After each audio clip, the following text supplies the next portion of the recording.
Olá, chegamos aqui na nossa aula número 6. Nós estamos chegando ao final do nosso módulo 3 sobre o Poder Judiciário e também estamos chegando ao final do nosso curso. Aqui nessa aula 6, nós vamos falar sobre o Estatuto da Magistratura e também vamos falar sobre o Conselho Nacional de Justiça. Então, chegamos aqui à reta final do nosso curso e eu espero que vocês tenham gostado. Combinado, então, se você tiver dúvida, comente a sua dúvida, faça a sua pergunta que eu vou responder.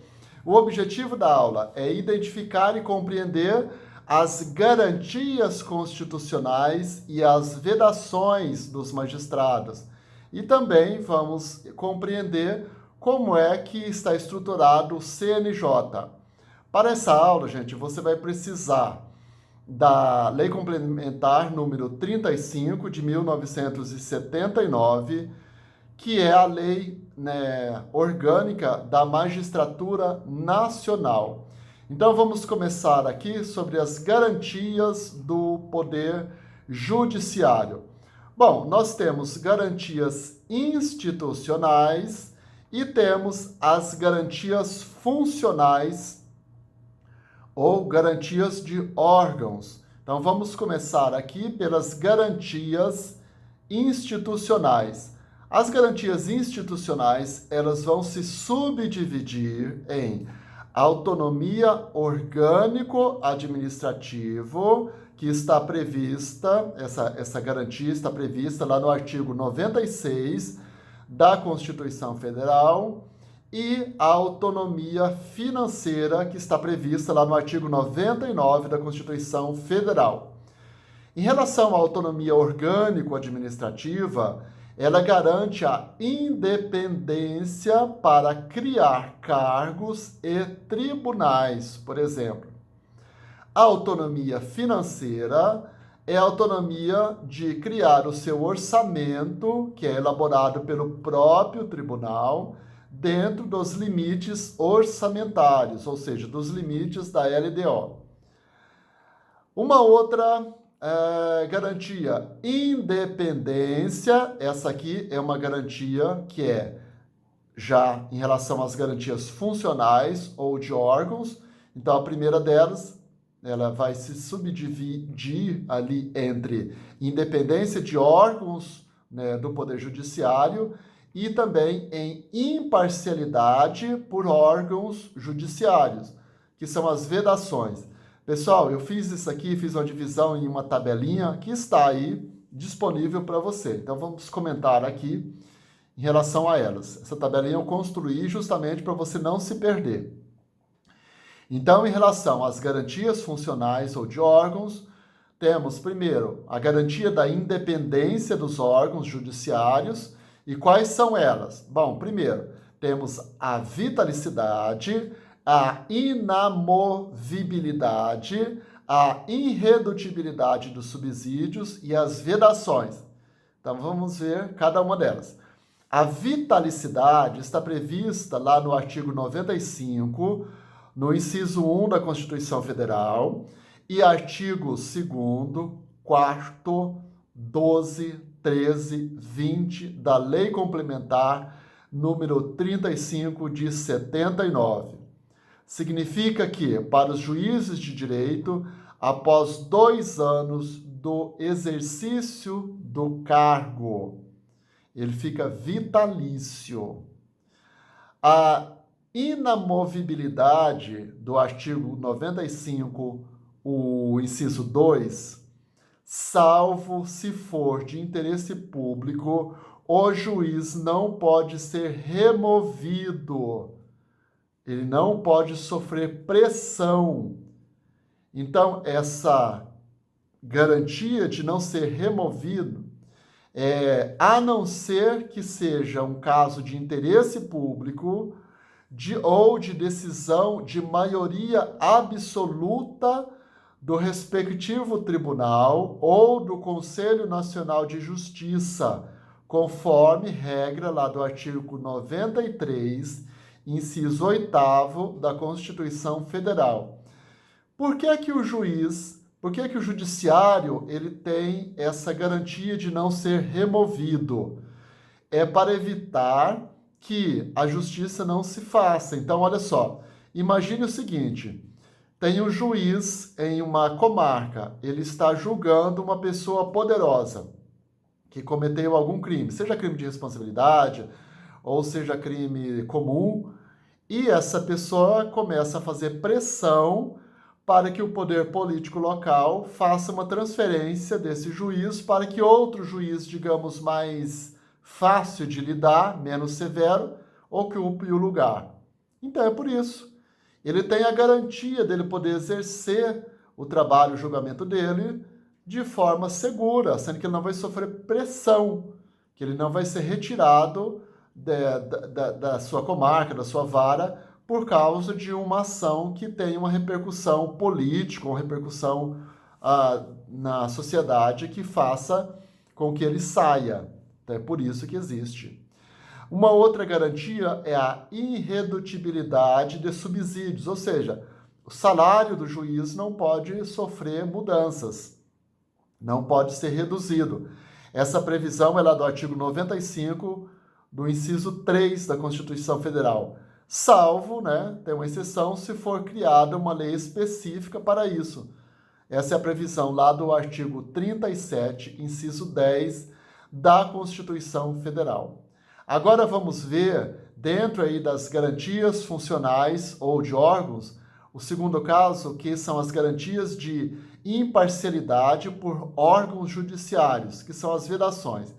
Então, aos juízes são vedadas, ou seja, ele não pode fazer, ele não pode exercer, ainda que em disponibilidade, outro cargo ou outra função, a não ser função de magistério.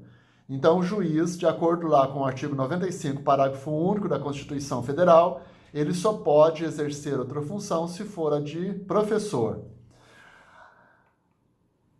Uma outra vedação, o que o juiz não pode também não pode receber a qualquer título ou pretexto custas ou participação em processo. Então não faria sentido, um juiz recebendo dinheiro aí por participação em um processo. O advogado, sim, ele retira dos processos o seu ganho. O advogado, ele tem os honorários que o cliente paga. Agora, o juiz não, ele tem o salário fixo dele. Ele também não pode dedicar-se à atividade político-partidária enquanto for juiz. A não ser que ele saia, que ele abra mão, que ele peça demissão, exoneração, aí ele vai poder exercer sua função político-partidária. Mas enquanto for juiz, não. Também ele não pode receber a qualquer título ou pretexto auxílios ou contribuições de pessoas físicas, entidades públicas ou privadas, ressalvadas exceções previstas em leis. Ele também não pode exercer a advocacia no juízo ou tribunal do qual se afastou, antes de decorridos 3 anos do afastamento do cargo por aposentadoria ou por exoneração. Então, são as vedações aí do Poder Judiciário. Agora vamos falar sobre o Conselho Nacional de Justiça. O Conselho Nacional de Justiça é uma previsão constitucional, lá do artigo 92, inciso 1A e artigo 103B da Constituição Federal. O CNJ, gente, é um órgão do Poder Judiciário para realizar controle interno da justiça. Ele não tem função jurisdicional, ou, portanto, ele não julga.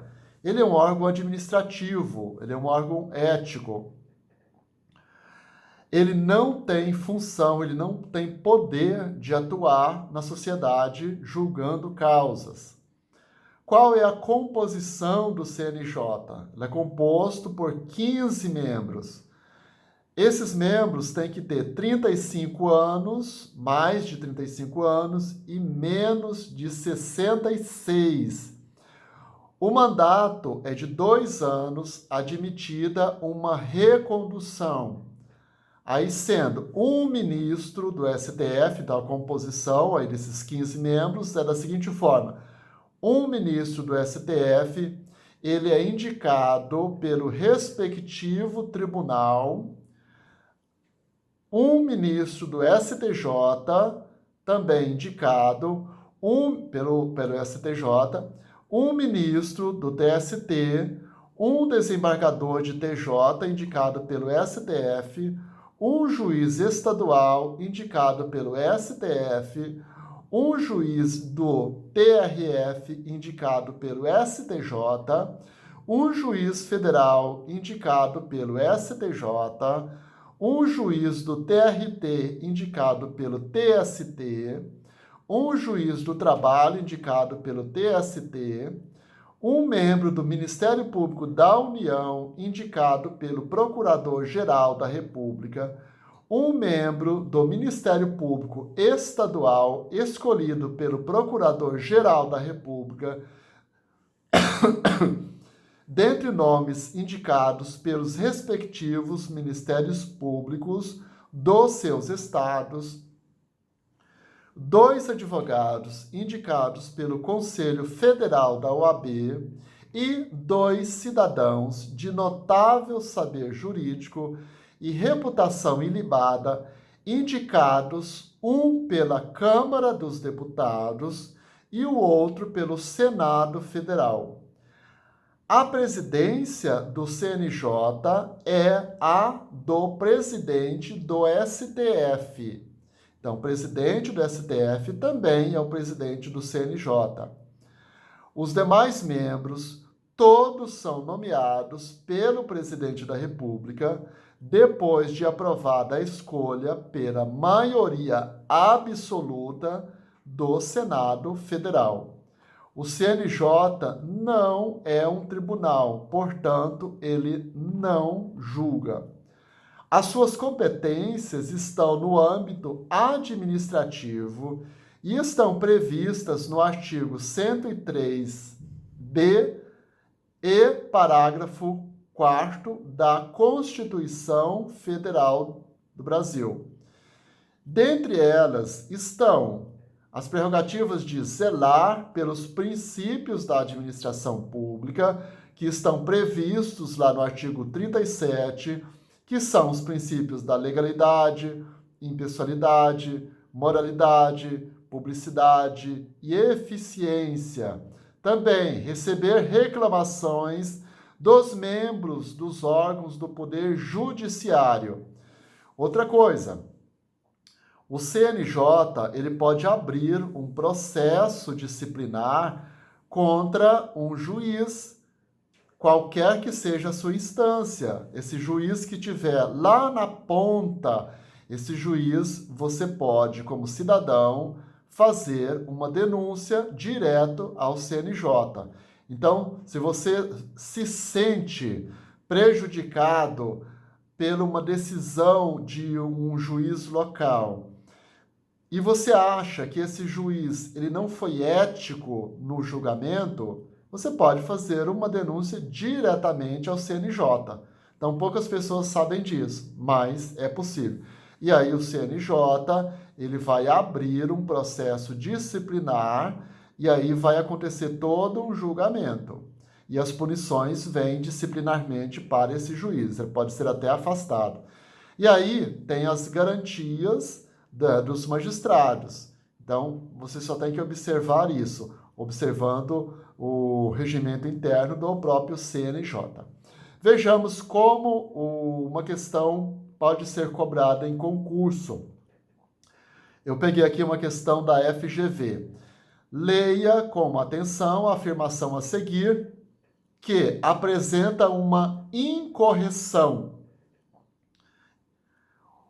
O Conselho Nacional de Justiça tem competência, dentre outras, para rever de ofício ou mediante provocação os processos disciplinares de juízes e membros dos tribunais, se tiverem sido julgados há pelo menos 1 ano zelar pela observância dos princípios que regem a administração pública e julgar os magistrados em caso de crime de abuso de autoridade. Então, assinale a alternativa em que se indique o erro na afirmação acima. Então, você vai analisar aqui embaixo aonde tem um erro em relação a esse enunciado. Então, letra A. O CNJ, sendo órgão do Poder Judiciário, atua apenas mediante provocação, não podendo atuar de ofício. Letra B. Não cabe ao CNJ, órgão que integra o Poder Judiciário, zelar por princípios relativos à administração pública. Letra C. O CNJ não pode julgar magistrados por crimes de abuso de autoridade. Letra D. O CNJ pode rever processos disciplinares de juízes julgados a qualquer tempo. E aí, qual é a alternativa que você acha que está incorreta? Então, vamos observar agora a análise. Então, vamos lá. A resposta correta é a alternativa C. A alternativa C, aqui, há uma incorreção. Então, o CNJ está afirmando, o CNJ não pode julgar magistrados por crime de abuso de autoridade. Então, o CNJ não pode julgar magistrado por crime de abuso de autoridade porque ele é uma instância, o CNJ é uma instância administrativa, conforme o artigo 103, letra B, parágrafo 4º, inciso 2 da Constituição Federal. Então, possui tão somente atribuições de natureza administrativa e, nesse sentido, não lhe é permitido apreciar a constitucionalidade dos atos administrativos, mas somente sua legalidade. A alternativa A está errada porque, segundo o artigo 4º, inciso 2 do Regimento Interno, o CNJ pode agir de ofício, sim. A alternativa B está errada, porque cabe sim a ele, ao CNJ, zelar pelos princípios da administração pública, conforme o artigo 103b, parágrafo 4º, inciso 2 da Constituição Federal. A alternativa D está errada, porque, segundo o artigo 4º, inciso 8º do Estatuto do o CNJ somente pode rever os processos disciplinares contra juízes de primeiro grau e membros dos tribunais julgados há pelo menos 1 ano. Então, existe essa situação aqui, esse prazo.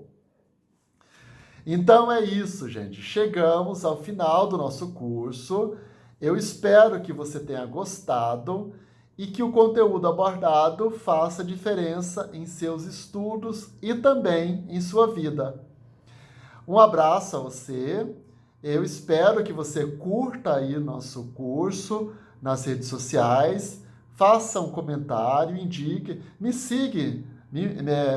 siga também lá nas redes sociais e eu espero rever você em outras oportunidades, em outros cursos que nós vamos lançar. Um abraço e até mais então. Tchau, tchau.